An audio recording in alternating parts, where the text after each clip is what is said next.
Ceci est votre dernier signe. Notez cela dans votre Bible.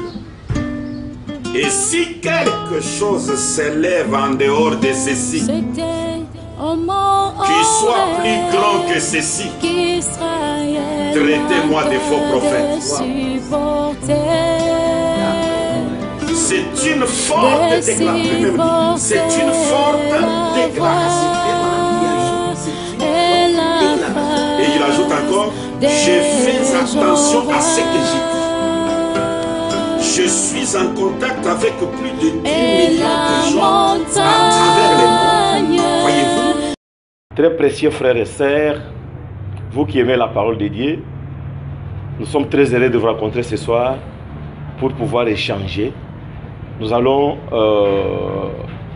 rencontrer le pasteur Ben Mutombo qui compte organiser une convention. Nous allons lui poser certaines questions afin qu'il puisse nous éclairer là-dessus. Bonjour pasteur. Bonjour messieurs les journalistes. Je pense que vous comptez organiser une convention. Pouvons-nous connaître la date, les lieux que cette convention va avoir lieu, s'il vous plaît? La convention se tiendra à la mission évangélique Branham Église, à la 18e rue Lumété, ici à Kinshasa, dans la République démocratique du Congo. Ça va commencer le 3 avril pour terminer le 7 avril 2019. Avec votre autorisation, est-ce qu'on peut connaître le thème principal de cette convention, s'il vous plaît? Oui, la convention aura deux branches. Il y aura d'abord dans la convention proprement dite, là où nous serons avec le croyant, avec le prédicateur, nous avons un grand sujet. Le Dieu créateur peut-il naître par le sexe? Le Dieu créateur peut-il naître par le sexe? C'est ça le grand sujet, le grand thème que les hommes de Dieu vont décortiquer pour nous confirmer si réellement le Dieu créateur peut naître par le sexe. Et dans le réunion ministérielle, il y a aussi des questions qui seront soulevées. Je ne sais pas si vous en avez besoin, je peux toujours vous les donner, mais le thème principal, c'est ce que je viens de vous donner. Voilà. Quels sont les mobiles qui vous ont poussé à ce thème-là? Si je vous donnais les détails de ce qui m'a poussé pour prendre ce thème-là, ça sera comme si j'ai terminé la convention. C'est pour cette raison que j'ai invité les gens. Voilà. Maintenant, selon la Bible, en Jean chapitre 4, verset 24, Jésus nous met en garde en ce qui concerne les corps de Dieu. Il dit, Dieu est esprit. Comment un Dieu esprit peut-il naître par le sexe? Journaliste, les saintes écritures, comme la Bible le dit, personne ne peut les interpréter de sa manière. Les saintes écritures, c'est Dieu seul qui les interprète. Jésus a dit, comme vous venez de le dire, que Dieu est esprit. Je connais cette écriture, mais j'aimerais vous lire une écriture dans la Bible pour répondre à cela. Genèse chapitre 18. La Bible fait une forte déclaration. L'Éternel lui apparut parmi le chêne de Mamré. Comme il était assis à l'entrée de sa tente, pendant la chaleur du jour, il éleva les yeux, regarda, et voici 3 hommes étaient debout près de lui. Quand il le vit, il courut au-devant d'eux depuis l'entrée de sa tente et se prosterna à terre. Et il dit, Seigneur, si j'ai trouvé grâce à tes yeux, ne passe point, je te prie, loin de ton serviteur. L'histoire est longue. L'Éternel Dieu, un homme, chez Abraham. Jésus dit, Dieu est esprit. Alors comprenez que l'esprit dont Jésus parle, ce n'est pas de la manière que vous le comprenez. Voilà un homme chez Abraham. avec la chair comme la vôtre, avec le corps comme le mien. Et dans la Bible, si je peux descendre, il dit, permettez qu'on apporte un peu d'eau pour vous laver le pied. C'est Dieu, homme qui était chez Abraham, il avait même des pieds sales. Il fallait le laver les pieds. J'ai raison de dire, le Dieu créateur peut-il naître par le sexe? Voici un homme ici chez Abraham. Est-ce qu'il était né par le sexe? Parce qu'il est Dieu. Abraham l'a adoré. Abraham l'a lavé le pied. Et si vous descendez, Abraham lui dit, on va vous donner à manger. C'est pour cette raison que vous êtes venu ici chez moi. L'homme a mangé. Il a même bu du lait. Il a même donné la prophétie. Il a dit, je reviendrai à cette même époque et Sarah aura un fils. Sarah a douté parce qu'il disait, bon, Sarah croyait comme vous que Dieu est esprit. Il dit, regarde cet homme de chair, il vient de manger et il commence à faire des promesses. Moi, je sais que Dieu est esprit. Cet homme de chair a dit, pourquoi Sarah a-t-elle ri? Et Sarah était derrière lui, dans la tente, dans la maison. C'est pour cette raison que la Convention a sa raison d'être, pour que nous puissions approfondir ces choses, découvrir si le Dieu créateur, il est un esprit, un vent qu'on ne peut pas voir, ou c'est un homme, et si c'est un homme, est-ce qu'il peut naître par le sexe? Je pense que j'ai répondu. Très cher révérend, je sais que l'homme qui est apparu à Abraham, Abraham l'a appelé Elohim, ce qui veut dire qu'il existe par lui-même. Comment pouvez-vous nous convaincre que voilà, cet homme-là est aimé par le sexe? Je remercie le Seigneur parce que vous avez accepté que Dieu c'est un homme. Vous pouvez passer à la deuxième question. Mon souci était que vous soyez convaincus que Dieu c'est un homme, et si c'est un homme, il peut naître comment? Comment est-ce qu'il est venu sur la terre? Je pense que nous passons à la seconde question. Dans Job, le premier livre de la Bible, il est écrit, un homme né de la femme est pécheur. Il est comparé à une fleur qui n'a pas une longue durée. C'est ce qu'il dit Job. Maintenant, la question est la suivante. Dieu en tant qu'Elohim, qui existe par lui-même, comment peut-il naître par le sexe? Petit b. Toute chose qui a un début, entre parenthèses un commencement, n'est pas éternel. Maintenant, comme Dieu est né par une femme, par le sexe, c'est qu'il a un commencement, il a un début, et il n'est pas éternel. Comment pouvez-vous expliquer là-dessus? Je vous remercie pour la question. J'aimerais vous lire une écriture dans la Bible. Aujourd'hui, je réponds avec la Bible. Je n'ai pas besoin de prendre le message parce que ça peut nous prendre beaucoup de temps. Mon souci était que je puisse vous répondre à vos questions autour de la convention organisée au mois d'avril, afin que peut-être ceux qui sont en dehors du pays puissent comprendre pourquoi nous avons organisé cela et comment est-ce que ça va se passer.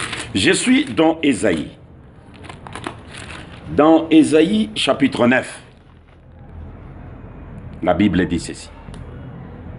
Verset 5. Car un enfant nous est né, un fils nous est donné,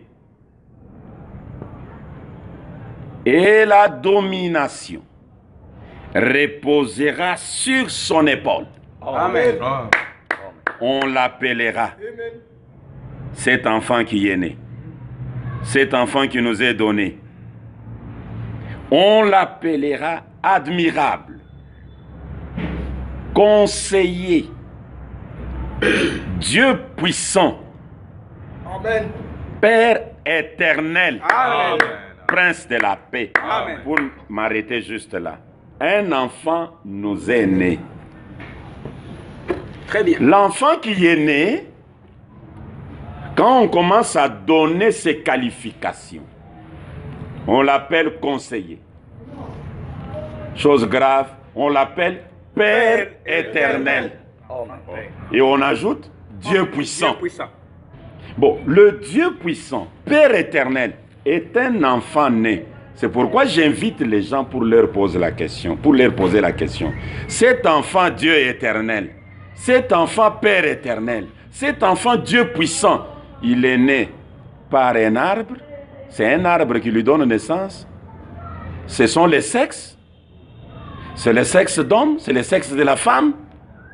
Comment est-ce que cet enfant Dieu éternel vient au monde? Amen. Amen. Chers journalistes, les évangiles du 3e Exode, ça réveille tous les démons de l'air drap. Mais ça conscientise le monde pour un changement réel et radical intervenir dans les domaines de la religion. Mais, très cher révérend... Un enfant né. Oui, très cher révérend, je sais il est né comment? Je sais que on parle de l'enfant qui est né. Je pense que c'est Jésus-Christ. Mais selon la science, l'enfant qui est né du sexe, c'est que c'est un enfant issu du sang d'un homme. Mais Jésus n'était pas né issu du sang d'un homme. Vous savez, je ne vous coupe pas, hein, mais je vous admire. Vous êtes en train de me prêcher que l'enfant qui est né par la femme est saint. L'enfant qui sort du sexe d'une femme, cet enfant est saint. Mais si l'enfant sort du sexe d'un homme, il est souillé. Et sa durée est courte.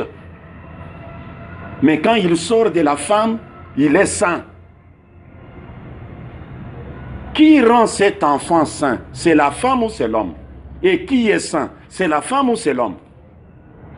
C'est pour cette raison que j'invite les gens.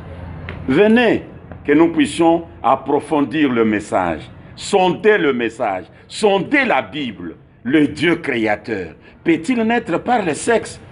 Si vous dites non, bon, il va naître comment? Parce qu'on nous dit un enfant nous est né. Il est né comment? Si vous dites oui, il est né seulement par le sexe de la femme, expliquez-nous comment la femme est devenue trop sainte par rapport à l'homme. Ceci est votre dernier signe. Notez cela dans votre... Très chers internautes, en ce qui concerne quelques questions que j'avais préparées pour poser au révérend pasteur, je pense qu'on en a fini. On passe à autre chose. Révérend pasteur, en ce qui concerne l'organisation, les invités, les sous-thèmes, est-ce que vous pouvez peut-être nous briefer en quelques minutes en ce qui concerne par exemple les sous-thèmes, les invités et comme ça? Merci beaucoup, chers journalistes. Je vous félicite, vous êtes un journaliste honnête comme vos questions viennent de terminer. Je voudrais seulement dire aux internautes que ça, j'ai répondu aux questions vis-à-vis du thème principal de la convention. Mais il n'y aura pas seulement la convention là où nous serons avec les enfants de Dieu et les prédicateurs, mais nous aurons aussi des réunions ministérielles. Dans le réunion ministérielle, nous avons aussi deux grands thèmes que nous allons traiter avec les hommes de Dieu. Ces deux grands thèmes, ce sont des thèmes que nous avons sélectionnés à partir de ce que nous voyons, ce qui se passe dans le monde et les questions que nous recevons à travers le monde. Le premier thème ou le premier sujet, comme je peux les appeler au lieu de les appeler comme cela, le premier sujet, c'est la polygamie face au sacrificateur. C'est-à-dire un prédicateur, un manipulateur du sang et du feu sacré. Peut-il avoir plus d'une femme? Peut-il épouser plusieurs femmes? Peut-il être polygame et continuer à manipuler le feu divin? Ça, nous n'allons pas traiter dans l'église avec les croyants. Nous allons les traiter avec des prédicateurs dans des réunions ministérielles. Et le deuxième sujet, qui sera encore traité dans les réunions ministérielles, vous savez, notre thème ou notre chapitre, c'est l'évangile du 3e Exode. Oui. il y a le premier exode qui est arrivé dans le Premier Testament. Et dans le Premier Testament, lors du premier exode, le peuple avait un jour sacré du culte. Oui. Et c'est lui qui bafouait, qui piétinait ce jour sacré, on devait même les tuer. Vous voulez dire les sabbats? C'était les sabbats. Là, c'est dans l'Ancien Testament, le premier exode et dans la première dispensation. Quand nous avons quitté cette dispensation, nous sommes arrivés dans le deuxième exode, dans la deuxième dispensation, là où nous avons eu le deuxième testament. Et là-bas, nous avons trouvé un autre jour sacré. Différent des sabbats? C'était différent des sabbats. C'était le premier jour de la semaine que nous appelons le dimanche. Les chrétiens n'allaient pas au temple les samedis, qui étaient les sabbats, mais plutôt le premier jour de la semaine. Ils allaient le premier jour de la semaine. C'était leur jour sacré du culte. Et au jour d'aujourd'hui, nous parlons du troisième exode. Troisième testament. Il y a son jour. C'est ainsi que nous posons au prédicateur la question. Allons-nous continuer avec le sabbat des Juifs? Allons-nous continuer avec le dimanche des chrétiens? Ou Branham nous a donné aussi notre jour sacré? Vraiment. Ça, c'est très profond. Voilà. Là, c'est dans le réunion ministérielle. Et vous savez, nous allons faire par tous les moyens. Je sais que le Seigneur va nous aider afin que, et les réunions ministérielles, et la convention, que le tout soit posté sur notre chaîne YouTube, afin que nos frères qui sont au Canada, aux États-Unis, Togo, Cameroun, Congo-Brazzaville, je ne sais pas encore, Angola, Afrique du Sud, dans les 5 continents, que tous nos bien-aimés aient la possibilité de voir ce qui a été dit sur la polygamie de prédicateurs, ce qui a été dit sur le jour sacré de culte, et surtout le grand thème, le Dieu créateur. Peut-il naître par les sexes? Le Dieu du ciel peut-il avoir une maman et un papa? Je ne vais même pas arriver chez papa. Je commence avec une maman. Le Dieu du ciel. Sa maman le prend dans les bras. Mon fils ne pleure pas, mon fils ne pleure pas. C'est lui à qui on dit mon fils ne pleure pas là, le Dieu créateur. Est-ce possible? Vraiment. Cette question ne va pas être répondue seulement pour aujourd'hui. Nous allons même retourner du temps de Jésus pour savoir s'il était réellement Dieu, parce qu'il avait une mère qui s'appelait Marie.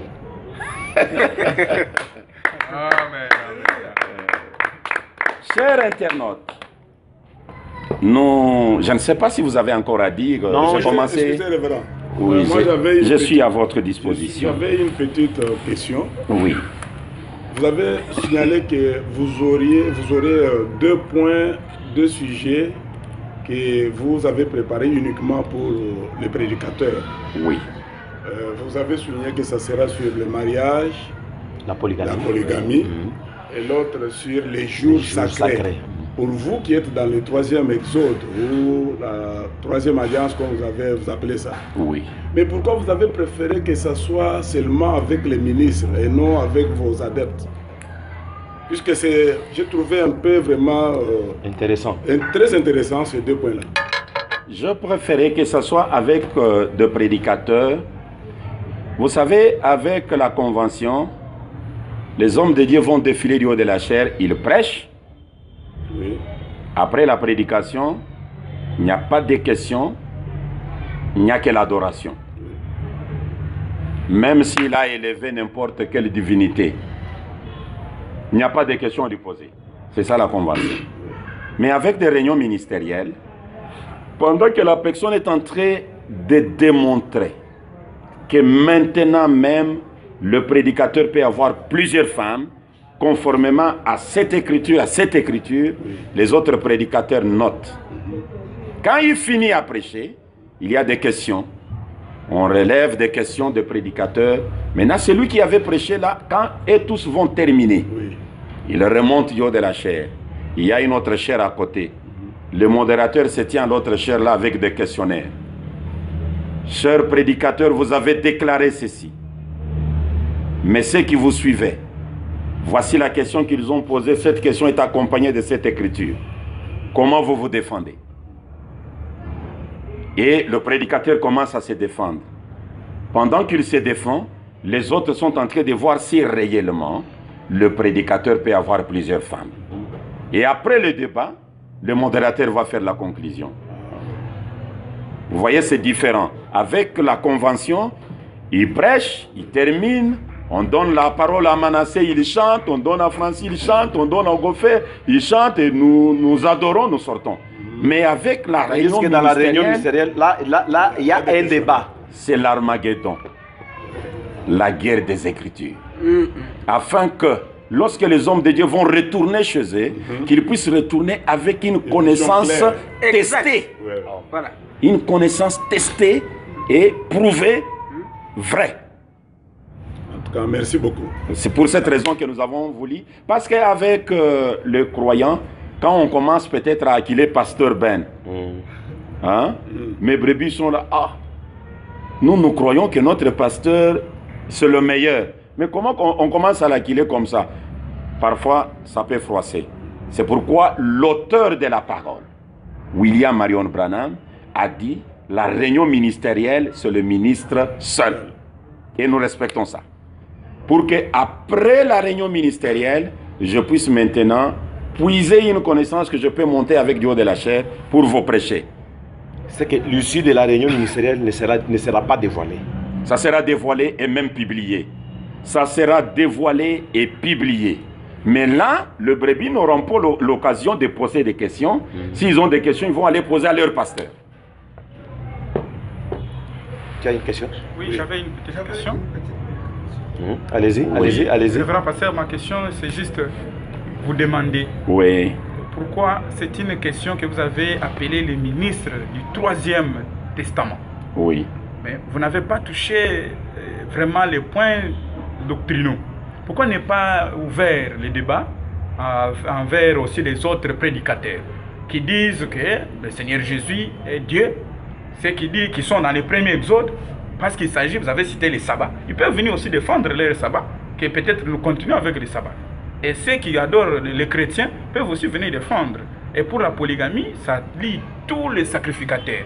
Donc quiconque montre Dieu de la chair et prêche, il peut avoir aussi l'occasion, si vous pouvez lancer aussi l'appel à tout le monde, c'est bien, ouvrez les débats jusqu'à tout le monde. Justement, c'est ce que nous avons fait. Cette convention n'est pas limitée seulement à ceux qui adorent Branham. Chers internautes, c'est une invitation lancée à tout le monde. Adorateurs de Jéhovah, adorateurs de Jésus, adorateurs de Branham, vous êtes invités. Vous avez besoin de prêcher, la chair est libre.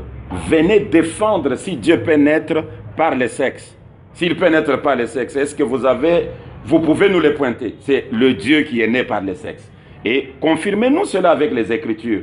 Que ce soit les Écritures de la Bible, que ce soit les Écritures du message, nous vous attendons. Et d'ailleurs, la polygamie des sacrificateurs, ça engage tous les prédicateurs, comme vous venez de le dire. Que vous soyez dans le deuxième exode, que vous soyez dans le troisième exode, nous vous invitons. Notre invitation est sur notre compte Facebook. C'est pour quiconque. Téléchargez cela, mettez votre nom. Si nous n'avons pas mis votre nom, mettez votre nom, venez avec cela, nous allons vous recevoir. Donc, ce n'est pas limité. Il y a une autre question là-bas, derrière vous, chers journalistes. Je peux intervenir, cher pasteur, Oui. sur les points que vous venez d'énumérer sur la polygamie de prédicateurs. Oui. Je ne fais pas un débat avec vous, mais je suis en train de comprendre que le message n'a pas changé. Il est toujours le même pour tout celui qui accomplit un fait divin, un prédicateur. Je ne crois pas qu'il doit avoir plus d'une femme. À mon avis, je vois que c'est une façon d'empoignarder le message. Vous, en tant qu'un homme expérimenté, vous avez tous les atouts, toute la connaissance. Cette histoire-là en quelque sorte, ça peut être un conseil que je vous donne, vous disant que réellement, c'est mieux que vous puissiez tirer mieux attention parce que c'est vraiment une bombe. Moi, je ne crois pas, bien que vous énumérez que ce sont des points que vous allez traiter. Je vous demande simplement à éveiller votre attention sur cela parce que vraiment, ça peut vraiment endommager le message. C'était ça ma préoccupation. C'était pour ça que nous avons dit que ça sera dans la réunion ministérielle. Oui. Parce que si c'est dans la convention, regarde comment ça a d'abord dérangé l'un de nous. Il comprend que c'est une manière d'empoignarder le message. Vous comprenez? Et pourtant, c'est une vérité. Le message évolue. Nous allons de révélation en révélation. Nous ne savons pas tout le message. Quelqu'un peut venir du Cameroun avec la vérité. La vérité pour nous, c'est quand c'est confirmé avec les Saintes Écritures.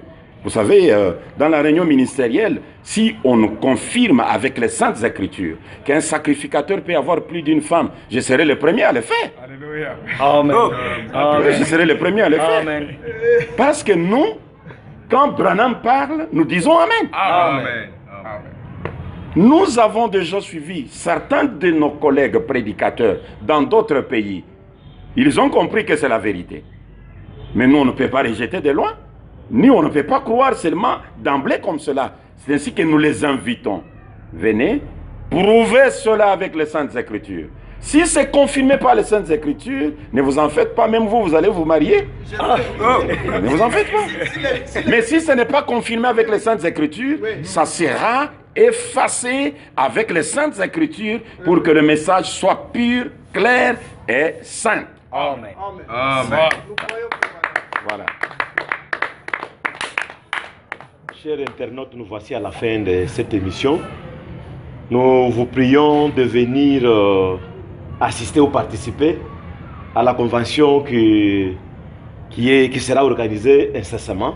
Le 3 avril. Les 3 au 7. Du 3 au 7. Du 3 au 7. Je pense que pour en ce qui concerne l'adresse, les liens, la date, vous êtes déjà informés et nous vous remercions. Merci beaucoup. Ceci est votre dernier signe. Notez cela dans votre Bible.